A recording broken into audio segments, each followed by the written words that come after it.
Hey sis, it is 5:30. It is time for Hey Sis Coffee and Conversation. I'm so glad that all of you can tune in today with us. And we're going to have ourselves a wonderful conversation. I hope that you enjoyed International Women's Day. I hope that you really thought about the theme. The United Nations, I heard different themes. Let me just say that first of all. I heard different themes, but I know that the United Nations theme was invest in women and accelerate progress.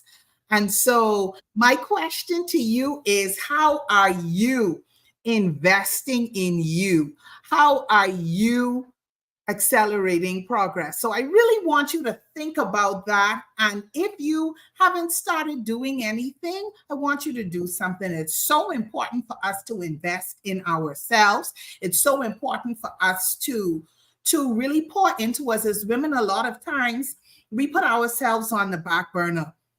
Everybody else has a priority. If you're in a relationship, that spouse, if you're at work, your job, if you have children, your children, it just seems that we are able to prioritize everyone above ourselves. And even when we put ourselves first, sometimes we feel guilty because we did, or is that only me, right? And so you have these things that you want to do that's in your heart to do, and you just haven't done them yet because everything else is more important. But I'm hoping that you used International Women's Day on Friday to encourage yourself to push forward, to encourage you to keep going, to encourage you to know that, hey, you can do this, and to begin to make those steps and do the things that you need to do to continue or to start your purpose journey, or whatever it is that's in your heart to do that you keep thinking about and you've just been afraid to do it.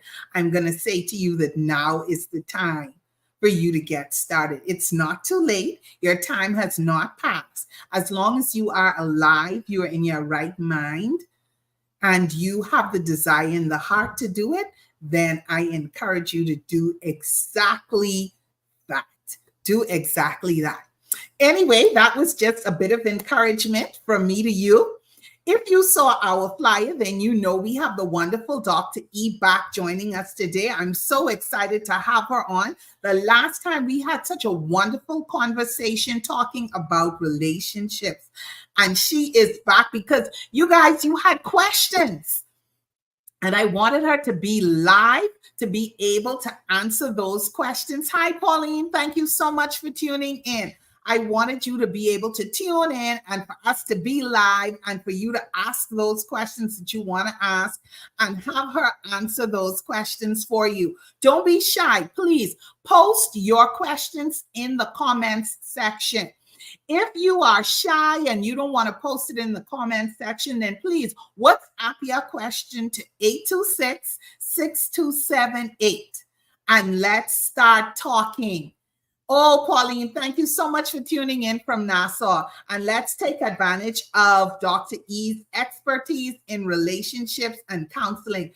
And so please, I'm going to ask you, Sisterhood, to help me welcome Dr. Edrica Richardson, better known as Dr. E, our relationship guru. Hi. Thank you so much. Thank you so much for being here today. Thank you so much for tuning in. Listen, let me let you all know how appreciative I am of this because Dr. E has been traveling. So it's like, Lord, I hope the flight on time. If she looks at her phone, she'd see that I was blowing up her phone. I was in a panic. I was like, Lord, I don't have to answer these questions. And then she's going to have to go behind me and correct it because I'm going to say, I may say the wrong thing. She's going to have to put out a disclaimer and be like, no, Laverne did not get those responses from me. Let the record show. No, I am here and I'm going to answer any questions that are out there. And like to piggyback on what you said, I also want to make sure we celebrate the women and that they're spending some time with themselves, because one of the things that we do as women, like you said, is that we always put ourselves last on our to-do list. And I just want to reiterate, you can't be good for anybody if you're not good for yourself. And so Absolutely. we have to be intentional about that. I know Friday was International Women's Day, but this whole month is a celebration of women because we need that time to make sure that we are truly investing in ourselves. Absolutely. 100% I agree with you with that. Let me just say to those of you who may be tuning in live on Instagram, let me tell you all, I'm not a pro, okay? So I'm going to try. We got the live going, and I'm going to try to make sure that I get you in there and I don't miss your questions. I'm trying to do it with my phone, but I don't know exactly how that works. But we're going to try. I'm just putting a disclaimer out again. Thank you so much for tuning in, Colette. I appreciate you. Again, as I said, we have some questions. And so, Dr. E, we definitely want to get into those questions, and we'll start now. Those of you, like I said, if you still have questions, it's not too late to put your questions in here. If you don't want to post it here because you think someone may see your name or whatever, you can send it to 826-6278. You can WhatsApp that phone. I have it here. I promise I won't read your name. I will just read your question. But like I said, this is a wonderful time. If you're in a relationship and you have questions, this is an excellent time for you to be able to ask those questions that is so important and that you need to ask. Okay, and so I just wanted to make that extremely clear to you. All right, so Dr. E, the first question that I have, Wendy, thank you so much for tuning in. She's tuning in on Instagram. Listen to me, y'all. I go in piggybacking back and forth. Y'all pray for me. I hope I don't mess anything up, but Wendy is tuning in. And so I just wanted to say thank you so much for tuning in via Instagram Live. All right. So we had a question from the last time, Dr. E. It said, okay, should a person that you are in a relationship with know everything about you? You know, like, yeah, like you know, just tell them everything that maybe you went through in past relationships, all of that stuff. So it's a yen. Yes and no. And the reason it's a yes and no, yen. And the reason it's a yes and no is because sometimes what we do is that there are different types of relationships. If you're just dating and getting to know somebody, then the answer to that is no. And that's why I said it's a yes and a no. Because you want to give them some information maybe about general things about you. But until you've established that trust and that commitment, you don't want to be oversharing too much information, because what sometimes can happen during the dating process is that people will use some of those things against you, and not everybody has the best intentions of dating. And so you want to be wary of that and how soon or how fast you're sharing information, because we do know that love bombing is very real and it's out there, and people will use that information and dote on you with lots of love at initial stages, coming on very hot and heavy. And then the moment you kind of get really relaxed in that situation, they could use that against you. As the relationship grows over time, and then there's a strong commitment established with two people who are working on the same direction of the relationship, then I think you should share. So it's a progressive sharing over time. Now, if you're married to this person, they should know a whole lot about you. I mean, it's the point where if they had to answer questions on your behalf, they should have some insight to do that, because you could even think of extreme things where you go to a hospital, you can't talk, that person should be able to know those things about you. And so if you think of it as the progression as to the babying stages, which is dating, until the end goal, which is a long committed marriage or relationship, yes, it should be a yes. So like over time, that you should get to know that information about a person, because like we've seen with some situations, you don't want to do too much too soon. It could really backfire against you. You think, you know, you get into sharing and maybe it could change how the person thinks about you? It could, and it could also establish a trauma bond, right? And so a trauma bond is when people get connected in relationships over shared issues. And one of the things with trauma bonding that we have to be so mindful for is that it's kind of like a false sense of emotional attachment that can literally cause you harm later, because we often as humans repeat the cycles over and over. And so when you're trauma bonded in relationships, it feels, because you guys are both familiar with that same history, that same cycle of behavior, then you feel like, oh, we're so connected. And so a lot of people need to question, is this a true connection, or is this connection happening out of some shared issue? And right. I experienced abandonment. You experienced abandonment. So we shared that and we came together because of that. Right. But that's not, we're really like, I don't know, I don't want to use incorrect terms. It's like we're dependent, codependent, or whatever on each other. But that's the essence of it. There isn't, that's what we came together on. You know, and over time, that initial thing that brought you together is not going to be the thing that keeps you together, right? Because that might have felt a little safe. So one of the things they say is that if you keep dating familiarity, then you have to ask yourself, who are you truly dating? Are you dating the unhealed version of you? Because as you start to heal, things you look for and things you're attracted to should evolve. Okay. And let's talk about that, because of course, you know, people would say to you, you want to date someone who you have some sort of things in common with, right? So but we're not talking about that. No, I'm not. Because when we have things in common, like, oh, maybe we like the same types of movies, or we like the same sporting activities, or we like to travel together. We have shared hobbies, right? Or shared moral principles, right? Strong things like that.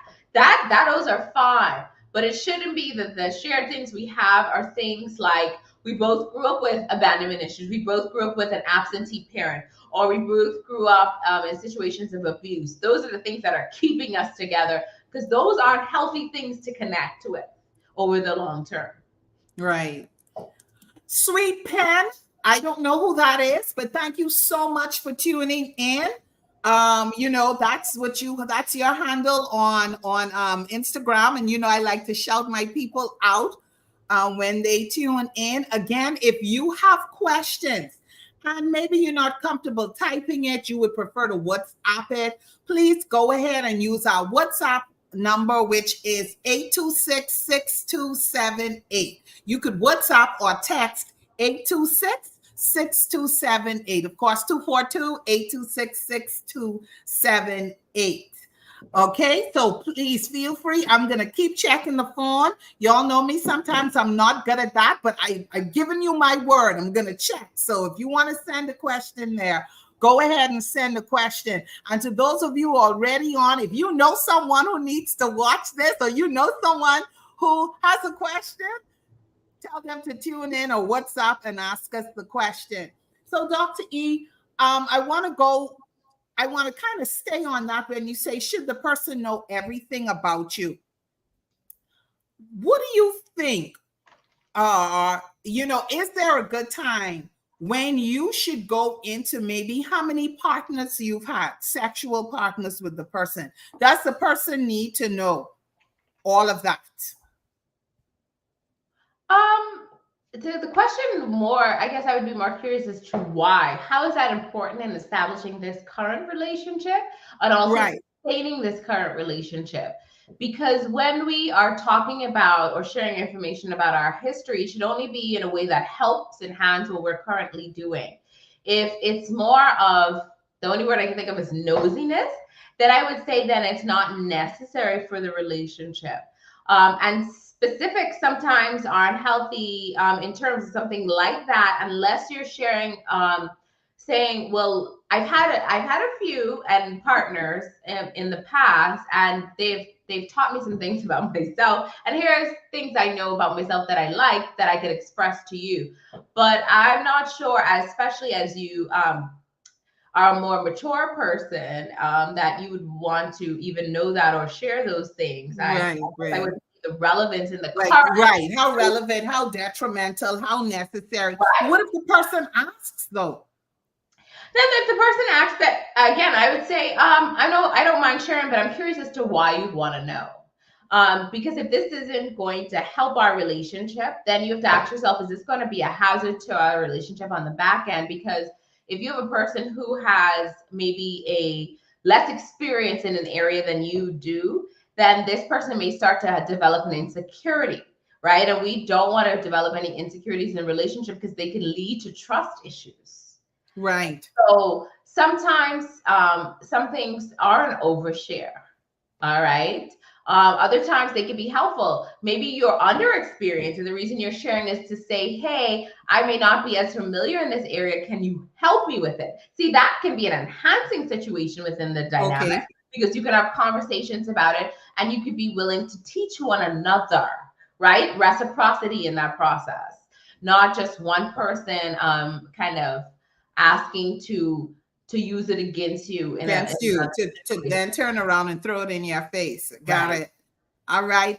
Sharon Russell, thank you so much for tuning in. Another one tuning in from Nassau. And thank you to everybody who was tuned in. You guys know if you don't post and I'm not able to shout you out because I can't see your name, but I want to thank everybody who has tuned in. Okay. So another question I had was, what do you do when you see the person isn't evolving? They are not learning from their past mistakes. But you've been in this relationship for a while, right? But there's no evolution. Right. And that's a scary situation, because I use the analogy of a track, right? So this last week we had the sporting event BAISS, right? And one of the things, if you think of a track, imagine you are already taking a lap on the track and field track, and then the other person is just at the starting line. Eventually you're going to get to a position in the relationship where you're doubling your lap and they're just starting out. So it's going to create some distance within the relationship. And unfortunately, if that lapping becomes too much, then you're not going to have anything you're connecting on. And where's going to be the level of intimacy within the relationship, the emotional intimacy, the recreational intimacy, the sexual intimacy, the spiritual intimacy. And so what I would say is that if you're dating somebody who is not interested in growing or evolving, at some point you're going to get stuck. You're going to get stuck at that level of the relationship. And this is where you tend to see people a lot of times find their connections elsewhere, because the person that they're with has decided that maybe this is as good as it gets. And there's nothing wrong with that. And because some people do get to a place in their life where they get very comfortable and they're not intending that to be, but that may be as far as their limits go. And sometimes you have to say for that other person, hey, I understand this is where you're at, but does this current relationship make sense for us if this is as far as you think you're going to go? Because I'm still out here growing and promoting myself. And I see that a lot of times with young marriages. I'm not saying with all of them, but with young marriages, because they start out sometimes at the same level. But one person can sometimes get very comfortable with this idea of being married, right? And they think, okay, you know what, in my projection of my life, I wanted to, graduate, have a family, get it established, and that was it. Like, they had stopped thinking at that point about themselves. And the other person is like, no, I wanted to graduate, get married, but I still want to grow my career. I still wanted to establish this business, or I still wanted to try this new thing, or I still wanted to travel. And this is where you start to see the disconnect happening. So if you are in a relationship with somebody like that and they are adamant that they're not willing to continue to evolve, it's time for you to ask yourself, can you live with this level? Because this is as good as it's going to get. And what we can't do is we can't beat that person into submission of change. And I think we like to do that. No, it doesn't work that way. We would like to do it. All of us have had that, that hopeful position at one point that we can make or get this person to change or come to our side of thinking. You have to give that a timing. And what I mean by that is that if you've tried that and it's been, 3 months, 6 months, and over a year, I'm pretty sure that person's not interested in doing anything else. And I know that's the hardest thing to come to terms with, but you have to know that that may be their limit. And if it's their limit, instead of you learning to dislike them or develop some hateful feelings for them, you may want to remove yourself from that situation. I know it's hard to make that decision, but mentally create your own timeline And when that is at that point and nothing has changed, you have to let it go so you don't become the angry partner. Because then what people do unconsciously is that you start lashing out at that person because they're not evolving, but they might have told you already, this is as good as it gets, and you don't want to accept it. And so then you have to accept it and be willing to move on. Right. So what about even beyond, well, not even beyond, not just about maybe where you are in your life goals and careers. Maybe you two have had this conversation and you've said to that person here, these are the things that really bother me. Right. And, you know, they apologize and they say, oh, I'm so sorry about that. I'm going to work on it. But you keep going back to that. We keep, what is there a time frame? Like, you know, they say to you, I'm trying, but from your vantage point, you don't really see that they're trying because we keep revisiting this. You know, they do say if you keep doing the same thing over and over and expecting a difference, it's the definition of insanity. Let's just put that out there. But also the fact that sometimes we teach people how to disrespect us. Let me repeat that. Sometimes we teach people how to disrespect us because when we don't set a boundary and follow up on that boundary, we then teach people that that is okay behavior for us. And let me explain that. Please. I don't go by the 3-strike rule, and here's why. First time, I will say I may have never told you exactly what my boundary was. So I need to sit down and explain to you what my boundary is, and I need to make sure you understand. And once you understand, then we have a working standpoint from there. And then the second time is disrespect.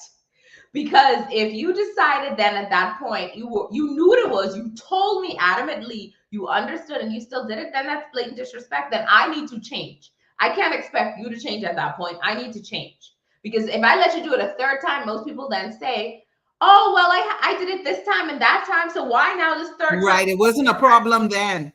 Right, hence why I go by the two rule. Because one time I can say you don't get to 3. You don't go 3 strikes. No, because then you have too much opportunities to say, well, you allowed this to happen before. Why not a third time? Why not a fourth time? Why is this a big deal now? And so when I say we unintentionally let people just learn to disrespect us, is because when we don't have the boundary and stick to that boundary, then the person keeps doing it over and over again, and they feel like it is okay behavior. And so what you have to say to yourself is you have to set for yourself, again, back to that mental timer, and say, hey, did I clearly explain to my partner, this is exactly what I was saying? Did they say that they completely understood? Did I provide examples? Did they provide a response to that? Okay. And they keep doing it. Then I have to say, you know what? I'm no longer accepting this behavior and I have to change. You don't and you have to be the one to change. I have to change either by removing myself from the situation, either by stop having that conversation with them anymore and engaging with them at that level. You have to do something different. You no longer can expect it from them. And when you change, one thing we know is that change in one part of the system leads to change in all parts of the system. Your change will have no choice but to make them change. And you change by you doing something different. Right. And I love the ownership of what you said. You are now owning it when you say, I'm teaching this person to disrespect me.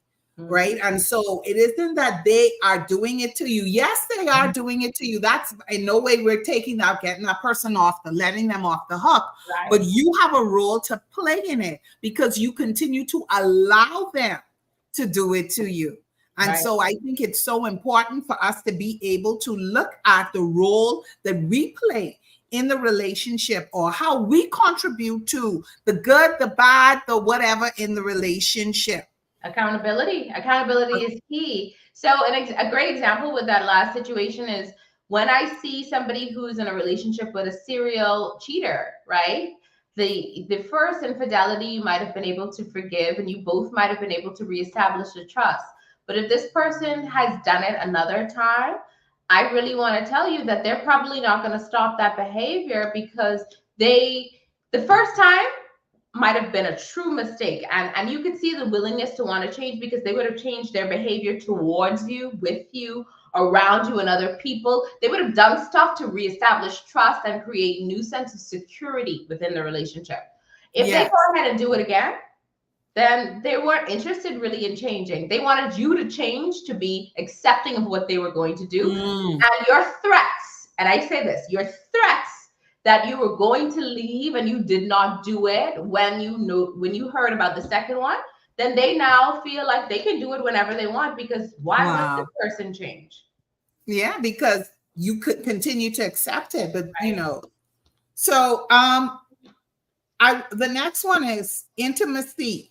How important is intimacy beyond sex? Oh, it's kind of one of the cornerstones of relationships. So I always tell people physical intimacy is the icing on the cake, but you have to bake the cake. You have to find the ingredients to get to that last part, right? And so there are different forms of intimacy. Most people think of intimacy and always associated with sex. But intimacy simply means into you see me, meaning I need to be able to see you. Can you show up and be completely who you are, feel safe in that, and feel safe with me to be yourself? Most people don't know what true intimacy is because they don't show up as who they are. They show up as a version of themselves, wants that person to accept that. And then when they start to creep in the real versions of themselves, they're like, oh, they may not like who I am. And then, so we first have to ask ourselves, are we showing up as our true selves? And if we are, and we don't feel comfortable being ourselves with that other person, that's a pause moment to maybe look at the relationship and say, why? Is this a safe Why don't place? I feel? Right. Because if we don't feel safe in that relationship, we can't foster intimacy. Without safety, there is never intimacy. Without safety, there's no vulnerability. Without safety, there's going to be no change, right? And so once you establish that you can show up as who you are and then feel safe in that, the intimacy will increase. And there are different forms of intimacy. The acronym I like is by, I got it from another therapist called Dr. Spirit, and her acronym for it, which I use all the time, is called RISES. RISES. It simply means that most couples should be trying to rise in their relationship. The R is for recreational intimacy.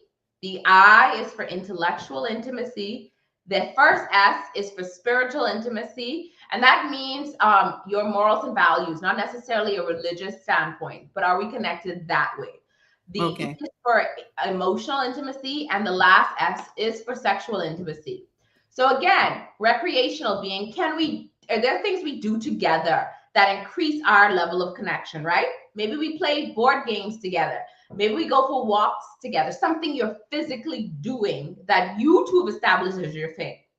Then intellectual intimacy. Can we have a conversation like this about relationships and then have a conversation about what's going on in the world and then let's just go from one topic to the next, feeling like our intellectual needs are being met.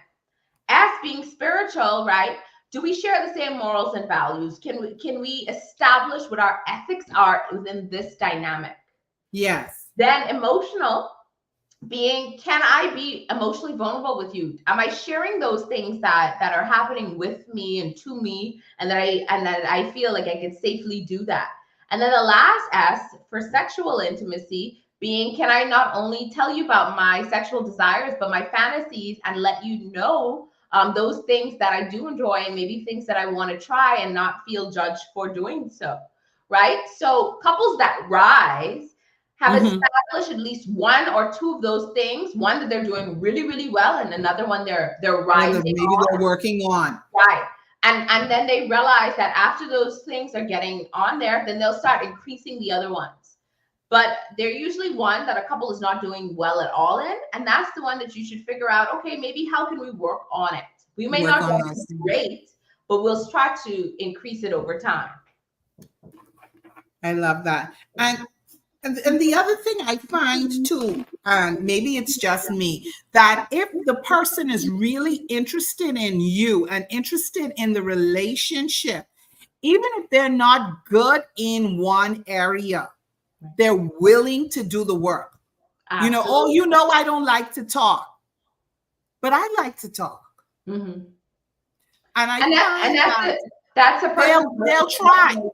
right. They try, they put the effort in, and that's a good a foundation factor for a relationship, because relationships are about collaboration, right? And so I don't know everything and you don't know everything, but we're going to work together to figure out how do we do this together, reciprocity, right? And where I fall short, you should lift me up, and vice versa. And Yes. so you want to have a communication channel established to say, you know what, I really don't know what that is. Help me out with that. I'm going to do my own research, but let's have another conversation about it as well and make sure we're on the same page. I'm willing to get to know this information. Or if I say, you know what, I'm really into flowers this month, right? And you're like, oh, okay, no problem. You might not know that the person doesn't know, but they go do the research and say, hey, did you hear there's this new tulip that is coming out this spring season? Maybe we can look into it. So it's the idea that when you're engaged with a person, you put the effort in that's going to increase not only your connection, your intimacy, but the longevity of the relationship. Right. I love that. And that's why I said, if it's something that if the relationship is important to you, you make the effort. You do the work. If you value the relationship. Absolutely, 110%, because just how every day we all, at least Monday to Friday for most of us, some people, they work different days. They go to work and you put that effort in for a paycheck. What work are you doing on your relationships to get paid? Right. Sharon is asking, what cause and effect comes about as a result of misunderstanding each other in a relationship? Oh, it breaks down the communication. It gets to a place where you start to grow apart, because those simple misunderstandings grow over time. And what I start to tell couples is that if you find yourself arguing a lot, I probably could put money on you're having the same argument in different formats, because you never got understanding from the first one. And because that was never settled, you're going to keep having little arguments until you figure out what the real core issue of the argument is. Yeah. Absolutely. What do you say when couples say, oh, we never argue? I get very afraid, actually. Is that what we're supposed to be working towards? No, that's a red flag. That is an absolute red flag. And why I say it's a red flag is because when you have two unique individuals coming together to create a relationship, that's diversity. And because you two are two unique individuals, you're going to think differently. You're going to act differently. You are going to want to try things differently. And as a result of that diversity, there are going to be differences, right? Diversity simply means difference. And there is no way you're not at some point going to have arguments. And I think what it is because people think of arguments in the grand scheme of having this heated blowout. I don't mean that. I mean the fact that simple one that I was talking about the other day with some friends is putting the toilet paper on. Do you put it over or under, right? Everybody puts it over. See. Yeah. Nope. It depends, right? And something as simple as that little difference is a big conversation starter, because that sometimes is about how you see doing things, right? And your vision for things happening. And so when couples say they get arguments, I'm not talking about grand things. I'm talking about just little, well, hey, how come you put the paper over and I put it under? Have you ever thought about why? Or I noticed that, hey, this month you spent a lot of money on gas and we're trying to save up for this house. Let's talk about our finances. And so disagreements don't necessarily have to lead to an argument, but disagreements are important because it allows you to communicate and establish what is going to work for us in this relationship and merge those individual identities to figure out what works for this relationship's identity. Right. So, and I also think it's important to point out that those people who put the toilet paper on under, they perhaps need some sort of counseling. I don't know, because I put mine under, so I don't know. I think the people who put it over have some issue. Dr. E, we're going to have to discuss this off air. Well, okay, let's put it like this. Hey, I need to know who hurt you. It depends on the paper holder, right? Because if your paper, depending on the type of paper in the holder, you need to put it a certain way for it to flow. I'm all about making it flow. So what is the easiest way to get the paper out? So it depends on the bathroom. How about that? Okay, we'll go with that. I still think you may need, a little counseling in that area. Is jealousy a good thing? Believe it or not, a little jealousy is natural for anybody in a partnership. But when it becomes to a lot of it happening, that's when it becomes scary, right? Because when you're in a relationship with somebody else, you're naturally going to feel some type of way, and you're going to, sometimes feel as if, like, if they're spending a lot of time doing other stuff, then you may get a little jealous of the fact that you might be like, so why don't you want to spend time with me? And nothing about that is bad. There's nothing absolutely wrong with that. But it becomes a problem, excuse me, when you start to get your partner to isolate themselves from things that they would already do, right? Lack of social connection. You start to see you decreasing your friendships and stuff like that, and you start to control their behavior. So a little jealousy, to feel a little jealous if your partner is spending time with a friend or others. However, it's not an excuse. It is definitely not an excuse to cloud your judgment or to control what they're doing. Constant jealousy, that is a red flag. Because you need to have connections with other people outside of your partner. It's actually unhealthy. So when you say your partner is your only friend. When people say my partner is my only friend, I always get like, it's a sad. I get a little twingy, because while they may be a big part of your life, did you completely give your identity to the relationship? And what do you mean by that? Let's delve into that a little bit more. Well, we could use the scenario of maybe you've been with your partner for 20 years and you've ended up doing more stuff together. But if it comes to a place that your partner maybe passes away for some reason, and you don't know what to do with yourself, you don't know what to do, who to call, who to hang out with, that's a problem. That's a problem, because you should still have certain things that you do on your own. Right. And maybe your partner didn't pass away. That's right. Fine. Maybe your partner, you two, for whatever reason, the relationship has ended. And you find that you do not have anyone in your life. Right, that you might have cut everybody out. And so now that you're all alone, I find that people who do that then go to a serious state of depression after the relationship, because their identity has become the relationship.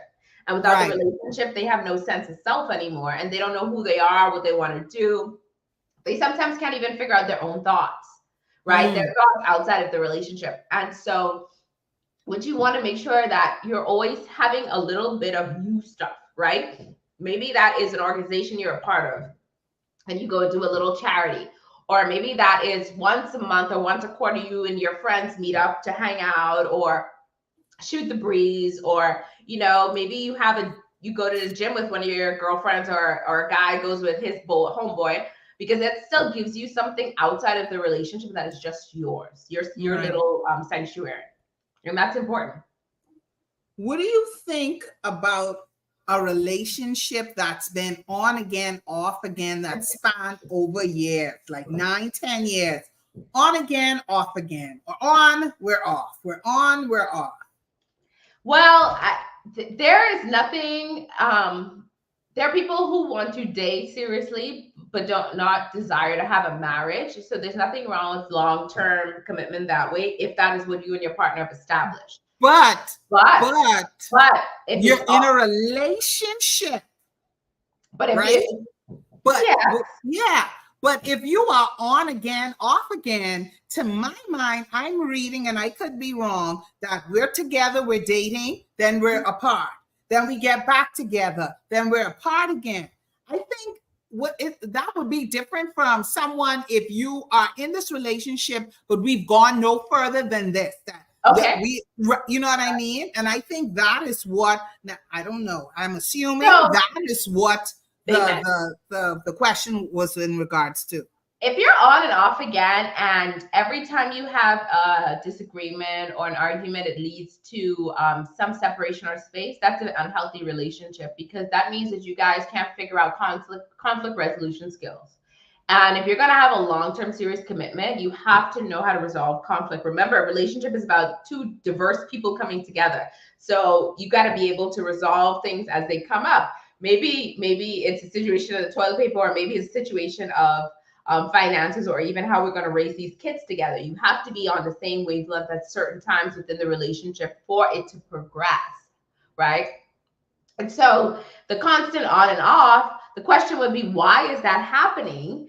And 9 years, that's a long time to waste your life on a hope and a wish that things would get back together. But that's also unhealthy in the fact that a person will put themselves in a long-term position like that, and kind of block out others who may be more on your same page, right? And what we tend to do is we get comfortable. Right. I just want to say, maybe that's familiar to you. So you know it really isn't going anywhere, but you know the person knows you, and so it's familiar, and you get comfortable in that familiarity because you already know, and then you don't know what's out there. You know what I mean? And familiarity, a lot of times when we are comfortable, we are not growing and changing and evolving. Let's just say it that way. Like, comfort means that we stop. We don't want to do anything else. We're not open to any level of flexibility, any level of change. And so that on and off situation also makes me think of the fact that, like, what do you do with your emotions in that point? It's in a roller coaster. They're up one time when we're good, then down because we're not together, but we're still going to keep that window open. It's almost as if both of you are keeping the relationship as we call the back pocket person, right? The person that you don't want to get rid of, but you still got to be out there and date other people, and maybe when that thing don't work and you come back together, but you don't really want to be with that person because you've not established that connection, and then you come back to them. That's an emotional roller coaster that's very unhealthy for you as the person if you're going through that, because you are setting yourself up for emotional, like, heartbreak. And I need that person to take accountability for doing something against their gut, because I'm sure their gut's telling them this isn't it. Right. Like, I deserve better than this.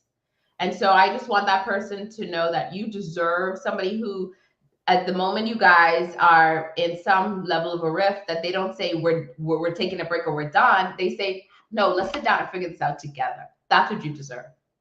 Yeah, absolutely. And you have to, you know what? I think that you have to want more for yourself. You have to say, like you said, I deserve better, right? Because it goes back to what you said earlier. We teach people how to treat us. Right. We teach people how to treat and now that sounds like in that relationship it's become so easy to say, you know, when things are working out, okay, let's take a break. And when things feel good again, let's get back together. So you're only with the person in the good times.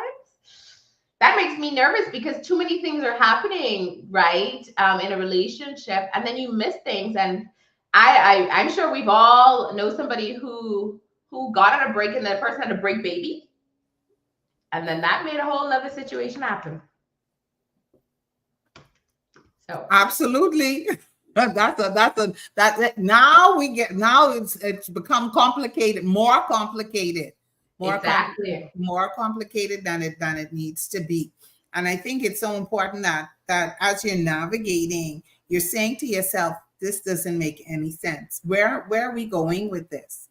Really and truly. Yeah, so that person should probably really sit down and ask yourself, what do you want from your relationship? And then match that up to the current relationship you're in. And if they don't match up, then you have some decisions to make. What do you think happens when you have a situation where and I'm going to use that. This isn't a question, but I'm thinking about that. You're in a relationship. Let's say it's not on again, off again. You were in a relationship with a person. You've been in a relationship for 10 years, 5 years. Okay. You're in this relationship. The relationship wasn't moving forward in terms of commitment. Mm-hmm. We haven't moved towards engagement, marriage. But the relationship ends. And in a year's time, that person that you've been in a relationship is in another relationship, engaged, married. What has happened? And of course, you're shocked, right? Yeah. But I always think to myself, there must have been some sort of, I don't know, red flag warning? Like, Absolutely. what So happened? I've been saying this a lot lately, and I think the biggest issue that a lot of us aren't willing to admit is that we are dating for the ideas of things rather than the reality of things. And let me say that again. We, as people, we tend to build our lives on the ideas of the relationship, not the reality of the relationship. And so that is sometimes where we see ourselves in relationships. We overextend the time of the relationships, where we get into relationships because of fears or loneliness or pressure from others. And so as a result of it, when we see that person who may have been in a relationship with us for a year or two, we end it with them, and then they leave us and they get into another relationship and they're having a happy, maybe successful new relationship. It was because I'm going to guarantee that they ended mentally that relationship with you a lot longer that it actually ended. And so they were starting their healing process and their ability to move on. And they might have moved on to another relationship because they were always ready for that. And they just, maybe it was something about your relationship that didn't work out. Or the other end, it could be a person who doesn't want to be alone. And so as a result of you two ending, they just need to go to the next best thing. There are some people who fear loneliness to the point that they will get from one relationship to the next. And I The call it next the thing. serial monogamous. They just need to be in a relationship. And that's not necessarily a healthy thing either, because between every relationship, you need some time to reflect on the lesson of the relationship. And because until you get the lesson, you're never going to get the blessing. Okay. And so you're going to keep doing the same thing over and over until you understood what it was that you were supposed to get. And after every relationship, if you could only have negative things to say about the relationship, then you're not really taking accountability. Because after Right. every relationship, you should sit down and say, you know what? Me and Bob didn't work out, but here's what I learned from that relationship about myself and some things that I Mm, know I want to work on. Because when a relationship falls apart, it didn't just happen on one end. It took two people for two it to fall people. apart. Right. Absolutely. So And I think that's and that's the hard part, because I think as human beings, we're always looking for someone to blame. right, And it's so easy to say, I did everything perfectly. right. I did everything right. And this person, they were the problem. It's And always never really look at how did I contribute right. in some way to the breakdown of this thing. Yes, and we need to start seeing it for what it is. Ask yourself, everyone who's listening today, ask yourself, am I dating the reality or am I dating the idea of this relationship? Because that idea of the relationship leads to expectations, and expectations that we usually never tell our partner, communicate with them what those expectations are. Then we get upset when those expectations aren't met, that we've never communicated in the first place. And then that could put us on a downward slope in our relationships. So we have to be honest with ourselves. And there's nothing wrong with having expectations. Absolutely Right. nothing. But you have to know what they are and be able to communicate that. And if your partner can give you those, then you have a working relationship. But if they're telling you, I can't do this or I don't want to do this, we need to listen and not make up in our minds, well, I'm going to get them to change their mind on this. Then I that could means change them. I could convince them. that means you're living on the idea of the relationship, not the reality. A lot of times when we go back and we really we listen to the conversation again in our minds, we would have heard what the person said and realize how much of our own stuff we're putting on it. Because they might have told you already, this ain't really what I want to do. Right. Like you say, the person who's been dating somebody for a long time and they haven't moved to commitment, they probably told you, I don't want to marry you. Right. I don't want to get married. But you Right. stay in the hopes that they may change their minds. Right. You Very stay in the unhealthy. hopes. And so again, it's so important. And that's the thing of it. And I think sometimes we fall into the trap with communication of not communicating our expectations, but we're upset at our partner because they didn't meet the expectation that they didn't know we had. Mm-hmm. And so this is why communication is the number one thing necessary for a healthy relationship, because it allows you to sit, listen, remain curious, and actively engage with the person so you can understand. Where most people fail is in two parts of communication. One, in thinking it happened, and two, thinking that it was understood, so that some resolution or some change behavior would then occur. And so we have to make sure that when we are communicating, we're remaining curious, because if you remain curious, you can't defend, right? People who listen actively in communication are always curious about, oh, I wonder what that person meant by this. Not, I can't believe they thought this about me, and let me explain to them why they did that, right? That's a difference. That's hearing versus listening. Listening means you're so curious as to, wow, how did they get that impression? Or, okay, help me to understand, how can I not do that again? And then saying to them, here's what I heard you say. Did I understand you correctly? Because that's a big part of where communication fails, in the understanding. And I think sometimes maybe we're afraid to have that kind of honest conversation. Sometimes we're afraid to say what our expectations are, because we think that maybe the person will pull away because of the expectations that we have.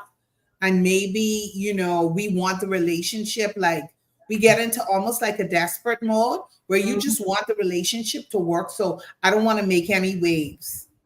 And if that's the fare you have now, that won't change after you get together or get married. Let me put that out there. If you don't learn to communicate with that person now, a change in the relationship title is not going to make the communication any easier for you. It actually gets tougher over time.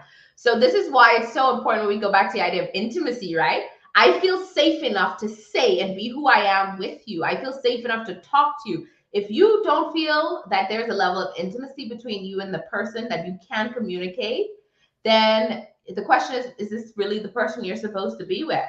Because relationships aren't hard. We make it hard as humans because we put these ideas, these expectations, and these demands on what the relationship should be like. And so then it becomes this really hard thing to do. And so women especially, I want to encourage you, stop hedging your commands, right? We like to speak around something. And for a lot of men who have not learned to communicate that way, half of the time they don't know what we're talking about. So we have to learn to speak directly to them in the most just put it right straight to the point way, and then ask them, what did you hear me say? Because you want to make sure that they understood it. And a lot of times we've been taught to hedge our commands as women because we've taught that that's the only way to be like kind of ladylike, right? And then, but ask ourselves, is that kind of an erroneous thinking we got over time through socialization? Because if we don't speak up, that's why some of us won't ask for an increase in work. We're so right. We don't speak up in anything. We're so afraid, and we've gotten that fear ingrained in us from so early. So I really encourage women to stop hedging your commands and say, you know what? Here's what I heard you say, but here's some ideas I have, and here's some things I want. And the next meeting you go into with your performance review, say, wow, I did such a great job this year. Let's renegotiate my salary. We gotta take our seat at the table. Yes. Yeah, absolutely. And it is going to require us to speak up. I think a lot of times we want things to happen, and not just in relationships, but in our lives. We want it to happen, but we don't necessarily want to be the person that causes it to happen. We're just hoping, fingers crossed, that it will happen. And I know sometimes we think like, oh, well, what's for me is for me. And I get that, but even with that, it requires a level of work. It requires a level of you doing. Right. You have to be here's the way to think about it. You have to be an active participant in your life. Yes. Right. Things just don't fall into your lap. You have to actively participate. And you're right. Things that are for you will be for you once you actively do things to make that happen. It just doesn't magically fall out the sky, because then all of us would be in totally different positions with things we want. And so if there is a dream that you've had, there's a goal you've set, you have to be a part of that to make sure it happens. Okay. And I know we're running out of time, but I want you to speak to this a little bit. Well, I'll tell you what I believe and then piggyback off. I think that if you are in a relationship and you two are having a disagreement, sometimes the disagreement can become really heated. And so I am a big believer in pausing, in taking a pause and saying, you know what? let's revisit this. Maybe can we, and then define a time where you say, let's talk about this tomorrow when we get off of work, or let's go for a drive or something. Because right now I am really upset and I don't want to, of course, escalate, right? I believe in that. But to me, that is different than you having a disagreement with your partner and then the silent treatment. Oh, The silent treatment where one partner isn't speaking to the next partner. How dangerous is that? To practice in a relationship where you two are not speaking to each other because you had a disagreement. Like you like two ships of that, what they say, that pass in the night. Like and it could go on for a day, it could go on for days. Let's talk a little bit about that. So back to the idea that how important communication is in the relationship, right? And so we want to understand that communication does not come easily for everyone. We understand that sometimes we can have feelings when we go to confront somebody because it makes us vulnerable, or we feel like we may be losing control from speaking out. But if your partner is really unwilling to try to communicate with you, that is really, really a red flag, because individuals that find it difficult to talk about issues or even express how they feel, it can make it very hard for you to continue to be open and honest and create some emotional distance. So if you're trying to communicate with your partner, one of the things you have to do is you have to do that. You have to be able to talk about it. And let's say that you are in some level of an argument or it's turning into a disagreement, then I do believe in what we call fighting fair rules, right? And that says, okay, if it gets to this octane and within our pitch, we need to take a break. Our break is established for 10 minutes, an hour, 24 hours, and then we're going to come back. Here's the other part. We have to come back and finish this conversation when cooler heads prevail, because we don't want it to get to a situation where you're so focused on the bad behavior that the issue never got addressed. Yeah. So I agree with you. You should take a break. The pause. Necessary. But I'm talking about if you two have had a disagreement, we're taking a pause. You two have had a disagreement or they are unhappy with something that you did and they just shut down. Well, I'm not speaking to you right now because I'm upset and then or whatever. I feel some type of way. And so I'm not talking to you. We are in the same house, we're whatever, but we're not talking to this. It's a silent treatment. And then maybe 2 days later, it's all like, hi. That's a very unhealthy situation, because you have to communicate on some level, even when you're living together in the same household. And the silent treatment, a shift in a regular conversation or engagement, gets you to a point that it can be a form of emotional abuse. I know we don't want to think about it that way, but it's your willingness to take back this thing in which you know the other person needs so that you can gain some level of control. So I would say that if you're dealing with someone who believes that the silent treatment is effective and they're not willing to change that, then you're going to have to change the way you interact with them. Because when you're together in the same place, you should have a cooling off period, but there should always be a time to come back. And when we do that, we start to build resentment. That's what comes out of that. Because we find we don't talk, and in a couple of days we go back to normal. Let me tell you what's happening for the other person. They added that to the list. That list they have in their mind about the things that you've been doing all along, that's kind of teeing them off. And that's going to start building some anger and resentment. And over time, it's going to create a wedge between you that you're going to be like, I don't know where this came from.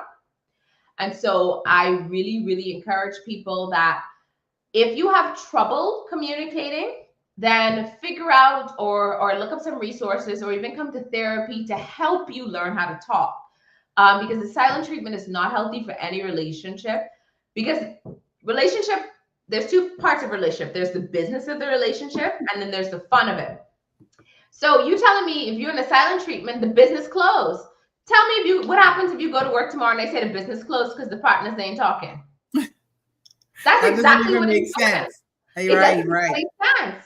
So we sometimes have to think about things like that. So when you stop talking, that means nothing in the relationship is happening. It's not moving forward. It's stuck. It's stuck. And then we start talking again in 2 days. It gets a little unstuck, but there is an issue now that is the Right, elephant that's in the room we're sitting not there. talking about. Right. Yeah. So it's really unhealthy to have somebody who wants to completely shut down, and it makes the other person feel emotionally abandoned. And when you leave somebody so open like that, that puts them in a very vulnerable situation, because that's usually when people sniff out, I call it the emotional vulnerability.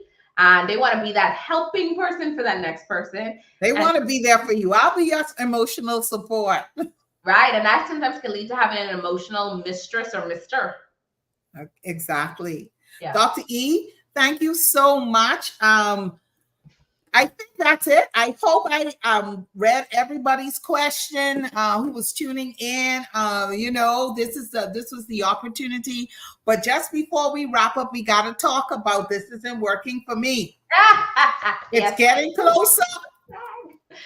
So my first book, published book, is coming out March 26th. It's going to be available on all platforms, Amazon, audiobooks. So whichever way you like to get your reading on, it's going to be available. And so I'm very excited about it. I actually heard some people are getting it early. So I guess the publishers have started to send out some copies already ahead of the March 26th release. But this book is about relationships, in the fact that we have been taught our whole lives to have relationships, but no one has taught us how to do them.